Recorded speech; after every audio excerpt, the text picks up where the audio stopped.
ముద్దమందారం ఈ serial G తెలుగులో అయితే top most one of the సీరియల్గా నడిచింది. ఈ సీరియల్ గురించి అందరికీ తెలుసు. ఈ స్టోరీ ఏంటనేది కూడా చాలామందికి తెలుసు. ఒక ఊపేసింది జీ తెలుగులో. దేవా పార్వతుల జోడి అయితే సూపర్ జోడి.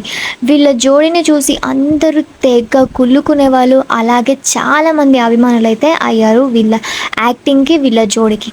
అండ్ ఈ సీరియల్లో యాక్ట్ చేసిన ప్రతి ఒక్క క్యారెక్టర్ చాలా చాలా బాగుంటుంది.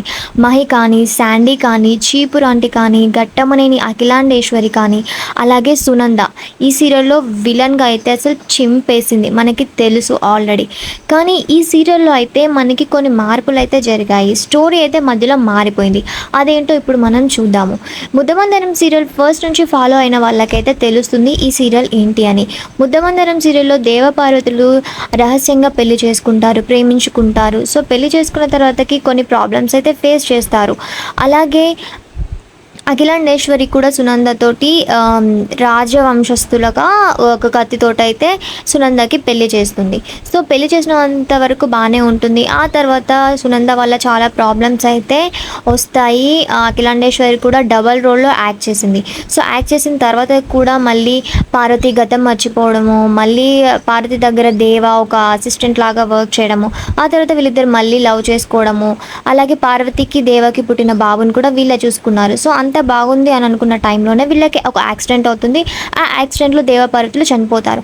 ఆ యాక్సిడెంట్ జరిగినప్పుడు అక్కడ వాళ్ళకి పుట్టిన బాబు అనేది కూడా మిస్ అయిపోతాడు. సో అఖిలాండేశ్వరి ఏం చేస్తుంది, మీరు మళ్ళీ పుడతారు అని కొత్తగా అయితే స్టార్ట్ చేశారు. సో కొత్తగా స్టార్ట్ చేసినప్పుడు పార్వతి తమ్ముడైన గణేష్కి కూతురుగా పుడుతుంది మన పార్వతి.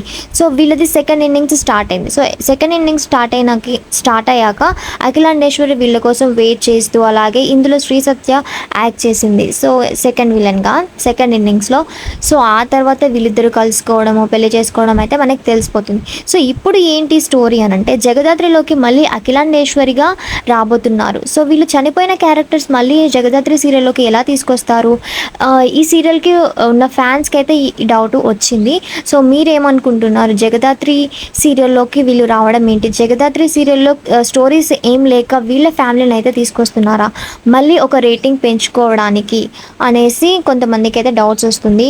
సో దేవపార్వతులను చూడడం చాలా మందికి అయితే హ్యాపీగా ఉంది. కానీ ఈ సీరియల్ ఫాలో అయ్యే వాళ్ళకి మాత్రం దేవపార్వతులు చనిపోయారు కదా, మళ్ళీ వాళ్ళ క్యారెక్టర్స్ ఎలా వస్తున్నాయి అనేసి డౌట్ అయితే చెప్తున్నారు. సో ఈ రోజు అయితే ఎంట్రీ ఇవ్వబోతున్నారు జగదాత్రి సీరియల్లో ఘట్టమనేని ఫ్యామిలీ. సో వీళ్ళ వారసులుగా వస్తే ఇంకా బాగుండేదేమో, బట్ చనిపోయిన క్యారెక్టర్స్ని అయితే తీసుకొస్తున్నారు. So let's see.